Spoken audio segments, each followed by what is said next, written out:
You did tell me. Because they say it does work. It does work. Mr. President, now, personally, Mr. President, you told me during one of the debates that you would bring back waterboarding and a hell of a lot worse. I would do what I would do. I want to keep our country safe. I want to keep our country safe. What does that mean? When they're shooting, when they're chopping off the heads of our people and other people, when they're chopping off the heads of people because they happen to be a Christian. So I said to them, they're decapitating people, they're drowning people, and they're chopping off heads. It's been that way for a long time. In Syria, you have the Christians where their heads are being chopped off randomly and at will, and you have the Muslims who are not in Syria. You have to knock out ISIS. They're chopping off heads. These are animals. You have to knock them out. You have to knock them off strong.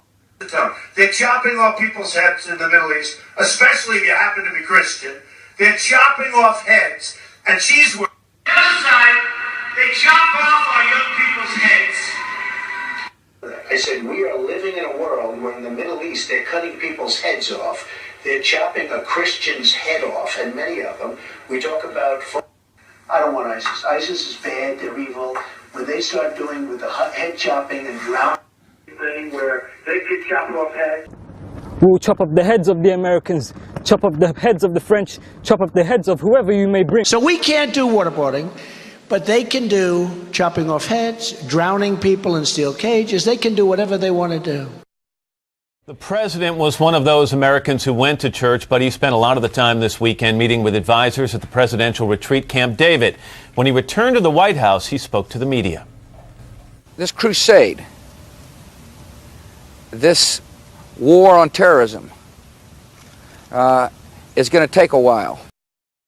20 years after Jerusalem was taken, the Dome of the Rock was seized by a group of warrior monks calling themselves the Knights of the Temple of Solomon, or more simply, the Knights Templars.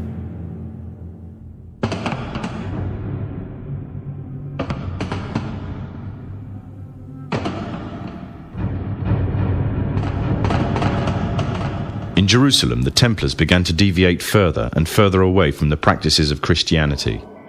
They learnt the secret arts of the Kabbalah, an ancient form of Jewish magic, along with its dark rites and rituals. The Jews had learnt the arts from the pagans of ancient Egypt during the times of enslavement to the Pharaoh, and developed them into Babylon at the time of Nebuchadnezzar. In 1307, King Philippe of France arrested them for charges of denial of Christ, homosexuality, and idol worship, as well as magic. In 1314, Pope Clement V declared all Templars as heretics to Christianity, ordering all their properties to be seized. Their leader, Jacques de Molay, was captured and burnt to the stake. The Templars were cornered, and just when it seemed they were finished forever, a glimmer of hope arose from a seemingly certain end. They were to find a safe haven as well as an ally. But not in France. In fact, in a country in a desperate struggle for independence against the English, the country of Scotland.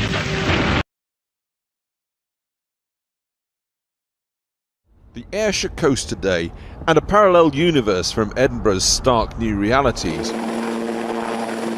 Hail to the would-be chief.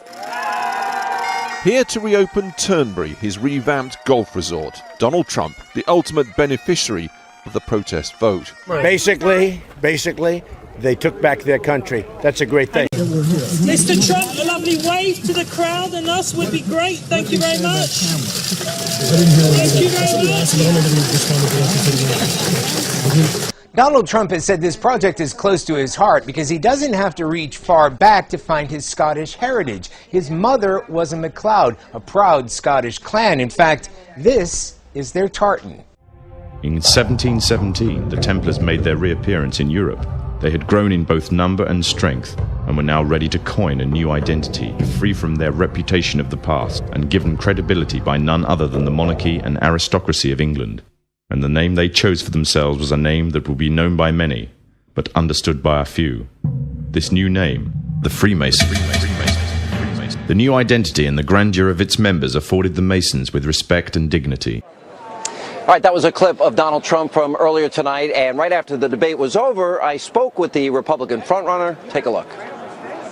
And joining us now, he's still number one in the polls and doing very well on the Drudge Report instant poll results. Donald Trump. She went on to say something in reference to Freemasons. She did. In June 1099, 10,000 Muslims looked on in awe as the Crusaders arrived at the walls of Jerusalem. This city is still at the heart of the struggle for control of the Holy Land, and 900 years ago, it was the Crusaders' ultimate prize. To understand the Crusades, we must understand, first of all, that this is a spiritual enterprise. It was a brilliant move of the Pope to offer those sinners who are knights, who are fighting people, a penance which was their greatest passion, which is to kill other people. That is, killing, fighting as a kind of penance. This a spiritual act, yes, cleansing yes, act. Cleansing act, yes, and cleansing Jerusalem of pollution by the Saracens, as they called the Muslims. We will move the American embassy to the eternal capital of the Jewish people, Jerusalem.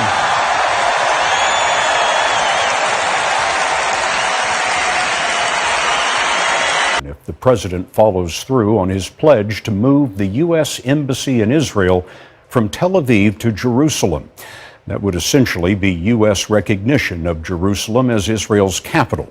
Palestinian leaders also claim the holy city, and they warned that the embassy switch would be an act of war.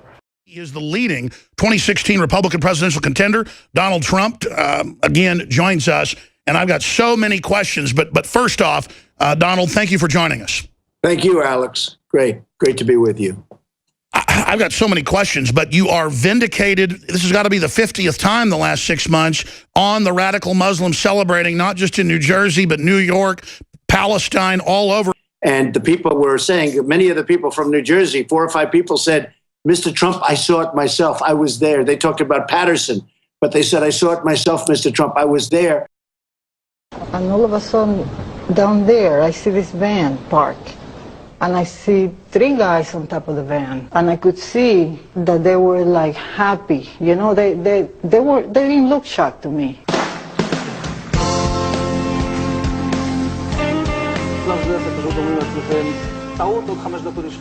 And at that point, we were taken for another round of questioning, this time related to our allegedly being members of Mossad.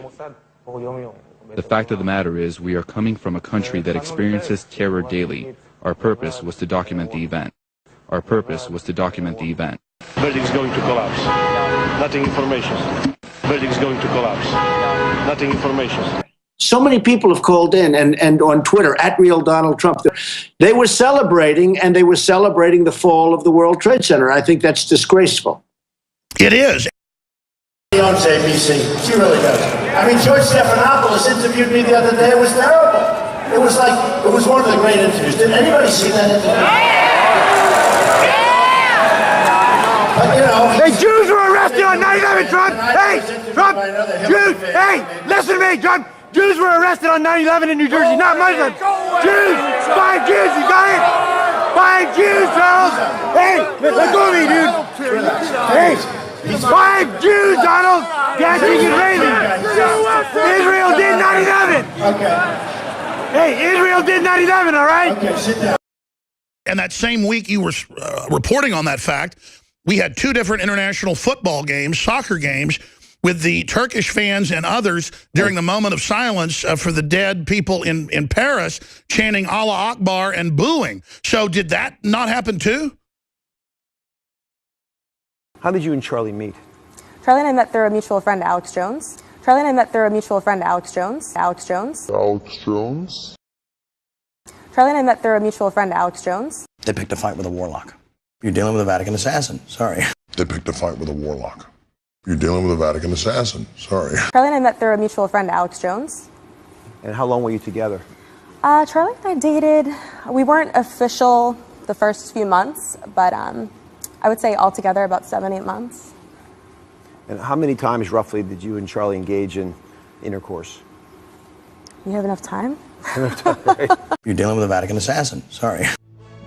When the Templars installed themselves on the hill where the Temple of Solomon had once stood, it had a profound effect on them, and they began examining it. These researches led them to remains which contained the essence of some secret traditions, to the heart of ancient Jewish belief.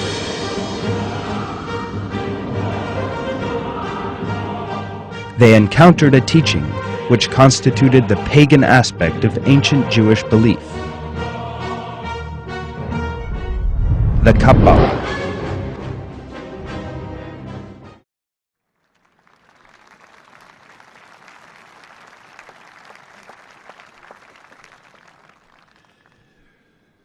The prayer of King Solomon from the Book of Wisdom.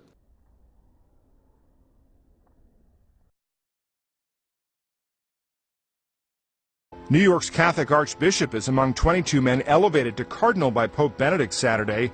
Timothy Dolan smiled broadly as he approached the Pope. It came a day after he received a heartfelt papal thumbs up for his animated speech to cardinals about spreading the faith. He said, well, thank you again for yesterday. I said, thank you for this.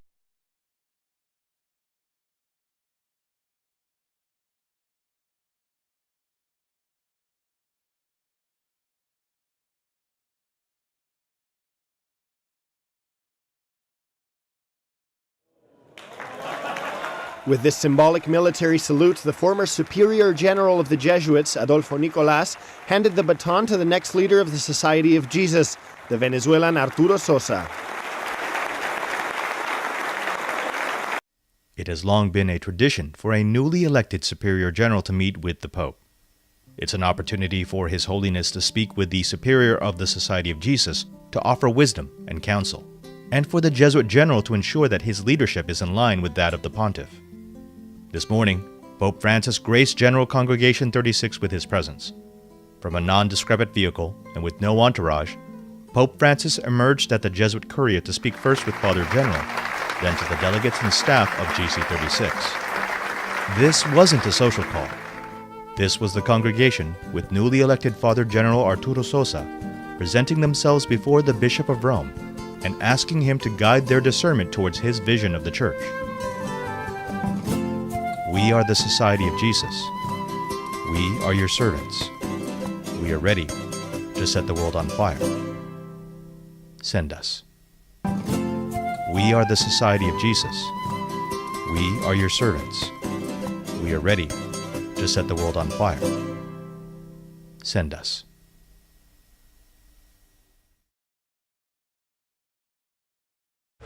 From the Order of the Sword of Courland, I pledge unto thee 340 souls. From the Order of Calatrava la Nueva, I pledge 118 souls unto thee. The Order of Santo Stefano di Toscana pledges 257 souls unto thee. And from the Order of Malta, 2,457 souls.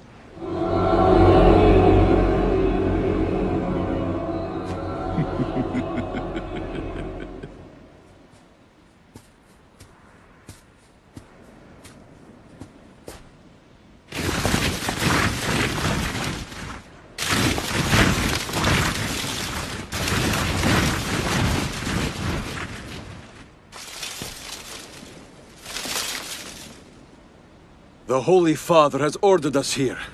He has promoted you in absentia to the rank of Archbishop, as befits your task. Congratulations, Your Grace.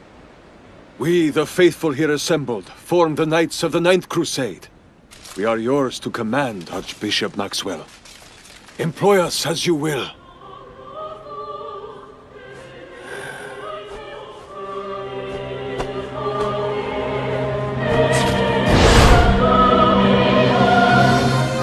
Amen. I accept this with all of my being. Your target is London. Destroy it! Let us pray. God of our ancestors and Lord of mercy, you have made all things, and in your providence have charged us to rule the creatures produced by you, to govern the world in holiness and righteousness, and to render judgment with integrity of heart. Give us wisdom, for we are your servants, weak and short-lived, lacking in comprehension of judgment and of laws. Indeed, though one might be perfect among mortals, if wisdom which comes from you be lacking, we count for nothing. fairly well known in Republican circles. She's a big party donor. She served as the former finance chair of the RNC. She was chair of the Michigan Republican Party. Also one of the country's leading advocates for school vouchers. She's also the sister of Erik Prince. Remember Erik Prince? That name sounds familiar. It's because he is the guy who founded Blackwater, a full-fledged criminal enterprise executed by the military contractors known formerly as Blackwater, according to the sworn testimony of two of its employees.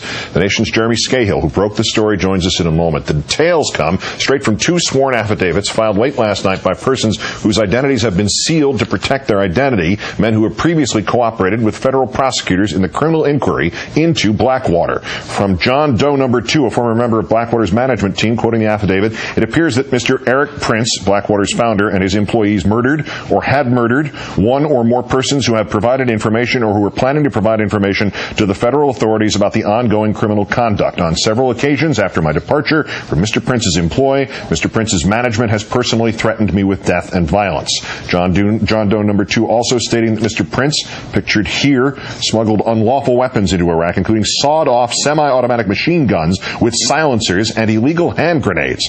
And the affidavit also says that Prince, quote, views himself as a Christian crusader eliminating Muslims and the Islamic faith from the globe. To that end, Mr. Prince intentionally deployed to Iraq certain men who shared his vision of Christian supremacy. Many of these men used call signs based on the Knights of the Templar, the warriors who fought the Crusades.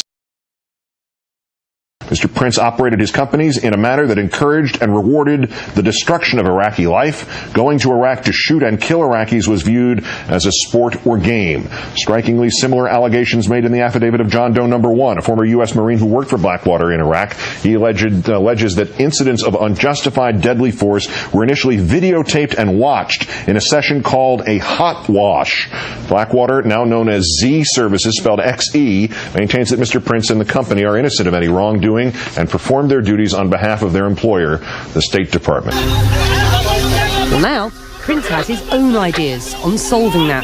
He doesn't want people plucked out of the Mediterranean Sea. His blueprint in the Financial Times has armed guards on patrol, surveillance planes, quick reaction forces, and medical evacuations, with private contractors there every step of the way. When I put that to Prince himself, though, he told me to back up. Let me back you up. Maybe we start again. I think that's an inaccurate characterization of the article. The answer is to stop the refugee crisis at the southern border of Libya. Gaddafi built a lot of runways all over the country. So reopening one of those runways and making it a border security base where Libyans are trained and equipped and led, okay, the contractor or the foreign element comes in because they are basically the skeletal system that the body of a Libyan border police grows on. You provide the leadership, communications, intelligence, medical, and logistics support to that unit, and they can stop the refugees because the people are not walking. They have to drive. The distances, I mean, Libya is the size of Alaska. So they have to drive. Very easy for an ISR, a simple surveillance aircraft, to find those vehicles, a helicopter to interdict them from the air. It means stop and arrest. The refugees are then held at one of the refugee camps in the south, and they can be repatriated, but they don't get the ticket to Europe. Mr. Prince, given the legacy of the work that Blackwater did in Iraq and in Afghanistan, and the issues that were fleshed out by some of those involved with the company, do you have any regrets about the work there? I have great regrets for ever going to work for the State Department. We did exactly the mission they asked us to do. We did more than 100,000 missions. No one under our care was ever killed or injured. And the men used their firearms in less than 0.5% of all those missions while doing the most dangerous personal security detail missions in the world. 41 of our men were killed in action. I regret ever working for the State Department because they were just not worth it for the men that were killed or injured doing that job. You've reportedly groused that Barack Obama crushed your business, whereas I can only imagine that you think that America's next president, Mr. Donald Trump, would do the opposite himself, like you, a billionaire businessman. Will Trump be good for your fortunes? What are you expecting out of him? Let me clarify that misreception. I'm far from a billionaire. Well, I mean, look, the company I'm running now, Frontier Service Group, it's not Blackwater at all. None of our men are armed. We do logistics. We deliver groceries including frozen groceries from Cape Town and Durban all the way up through the Democratic Republic of Congo. We deliver groceries, including frozen groceries from Cape Town and Durban all the way up through the Democratic Republic of Congo. We do aviation out of Malta. And we are the biggest medevac provider for the UN. So our planes fly in and pull out UN peacekeepers. It is not a defense contractor at all. We're a logistics contractor, but we do it in the most difficult and interesting and challenging places. 12 ayes, 11 nays. The ayes have it. The nomination will be favorably reported.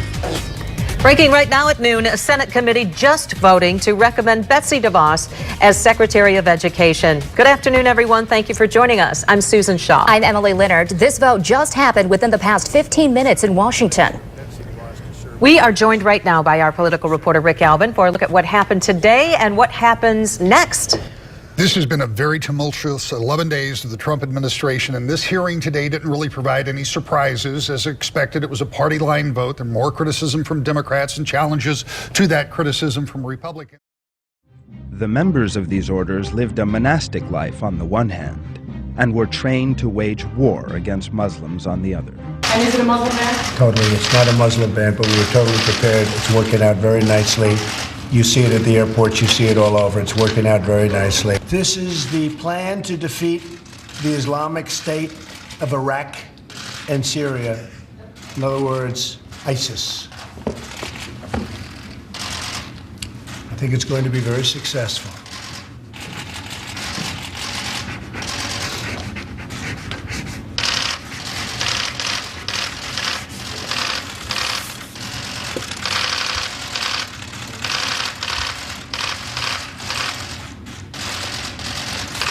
Okay, that's big stuff. President Donald Trump's executive order immediately to ban immigration appears to have taken effect already. Yesterday it was words, today it appears to be action. We have learned in the last few minutes that 2 travelers from Iraq are being detained right now at JFK. Eyewitness News reporter Marcus Solis joining us live from the airport with the latest on exactly what is going on here. Marcus.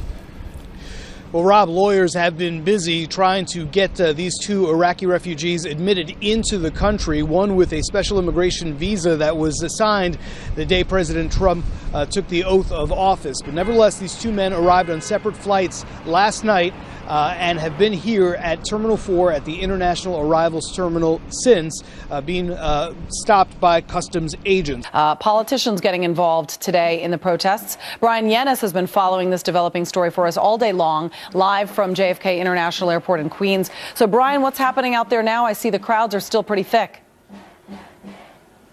Hi, Julie. Well, this outrage from these protesters started at about noon today with about 10 people.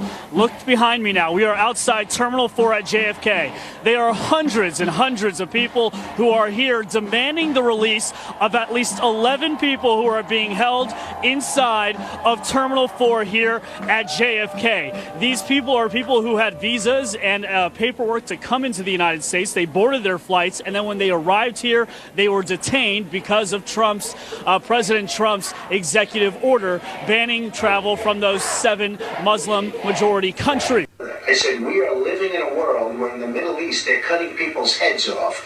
They're chopping a Christian's head off, and many of them.